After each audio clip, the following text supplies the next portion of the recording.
चंदनपुर एक छोटा सा गांव जो हरे भरे खेतों और घने जंगलों के बीच बसा था, अपनी शांति और सादगी के लिए जाना जाता था।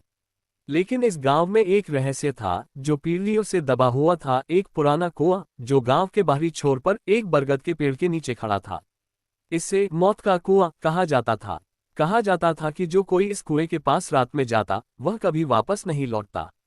गांव वालों ने इस कुएं के बारे में कई कहानियां सुनी थीं, कहानियां जो रात के अंधेरे में फुसफुसाहटों में साझा की जाती थीं। कोई कहता था कि कुएं में एक चुड़ैल रहती है, कोई कहता था कि यह शापित आत्माओं का ठिकाना है। लेकिन सच्चाई क्या थी, यह कोई नहीं जानता था। ये कहानी उस रहस्य को उजागर करती है जो चंदनपुर के इतिहास में दफन था, और उन मौतों की जिन्होंने गांव को दहशत में डुबो दिया। चंदनपुर की गर्मियों की रातें हमेशा शांत होती थीं, लेकिन उस रात हवा में एक अजीब सी ठंडक थी। रमेश, एक युवा किसान, अपने खेतों से देर रात लौट रहा था। उसका घर गांव के बाहरी हिस्से में था और रास्ते में उसे उस पुराने कुएं के पास से गुजरना पड़ता था। रमेश को गांव की कहानियों पर यकीन नहीं था। वह इन्हें बूढ़ों की बकवास मानता था। कुआं, चुड़ैल, भूत, ये सब झूठ है, वह अक्सर अपने दोस्तों से कहता। लेकिन उस रात जब वह कुएं के पास से गुजर रहा था, उसे एक अजीब सी आवाज सुनाई दी, जैसे कोई फुसफुसा रहा हो। रमेश, रमेश। आवाज इतनी धीमी थी कि वह उसे हवा का वहम समझ सकता था। उसने अपने कदम तेज किए, लेकिन दिल की धड़कन बढ़ गई। कुएं के पास का बरगद का पेड़ अंधेरे में और भी भयानक लग रहा था। उसकी शाखाएं हवा में हिल रही थीं, जैसे कोई उसे बुला रहा हो। रमेश ने पीछे मुड़कर देखा, लेकिन वहां कुछ नहीं था। फिर अचानक कुएं की ओर से एक ठंडी हवा का झोंका आया और उसने देखा एक काला साया जो कुएं के किनारे पर खड़ा था। उसकी आंखें लाल थीं और चेहरा चेहरा ऐसा था जैसे मृत्यु स्वयं उसकी ओर देख रही हो। रमेश ने चीखने की कोशिश की, लेकिन उसका गला सूख गया। वह भागना चाहता था, लेकिन उसके पैर जम गए।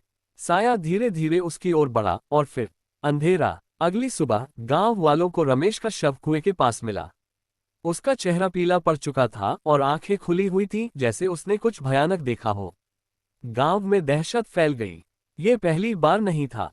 पिछले कुछ सालों में कई लोग कुएं के पास मृत पाए गए थे और हर बार कारण अज्ञात रहता था। रमेश की मौत के बाद गांव में सन्नाटा छा गया। लोग दिन में भी कुएं के आसपास जाने से डरने लगे। सरपंच ठाकुर सुरेंद्र सिंह ने गांव वालों को इकट्ठा किया और कहा, हमें इस रहस्य को सुलझाना होगा। ये कुआं हमारे गांव के लिए अभिशाप बन चुका है।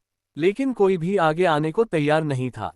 गांव की बुजुर्ग महिला जानकी ताई, जो गांव की सबसे पुरानी निवासी थी, ने चेतावनी दी, ये कुआं शापित है। 100 साल पहले इस कुएं में कुछ ऐसा हुआ था जिसे भूलना मुश्किल है। जानकी ताई ने एक पुरानी कहानी सुनाई। 100 साल पहले चंदनपुर में एक सुंदर लड़की रहती थी जिसका नाम था माया।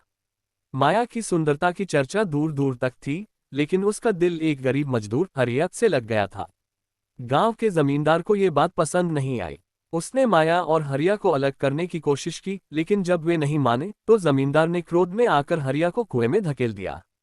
माया अपने प्रेमी की मौत का दुख सहन न कर सकी और उसने भी कुएं में कूदकर अपनी जान दे दी।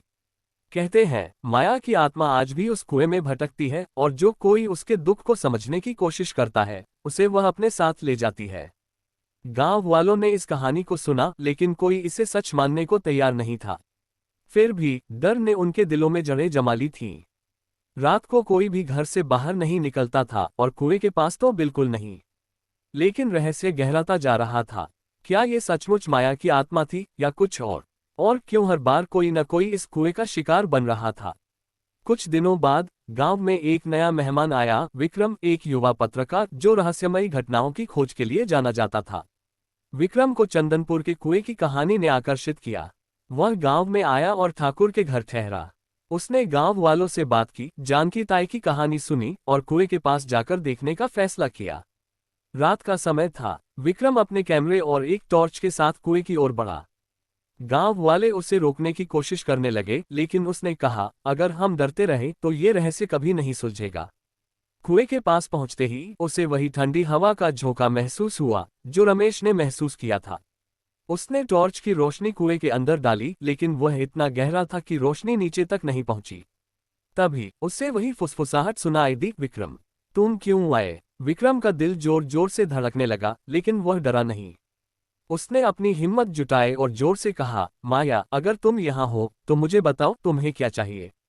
जवाब में एक भयानक हंसी गूंजी और कुएं से एक काला साया बाहर निकला। उसका चेहरा माया जैसा था, लेकिन आंखें खाली और डरावनी थीं। साया बोला, सच जानना चाहते हो तो मेरे साथ आओ। कुएं में विक्रम ने पीछे हटने की कोशिश की, लेकिन साया तेजी से उसकी ओर बढ़ा। तभी जानकी ताई वहां पहुंच गईं। उनके हाथ में एक ताबीज था और वे मंत्र पढ़ने लगीं। साया चीखा और गायब हो गया। जानकी ताई ने विक्रम को चेतावनी दी, इस कुएं का रहस्य जानने की कोशिश मत करो, वरना तुम भी इसके शिकार बन जाओगे।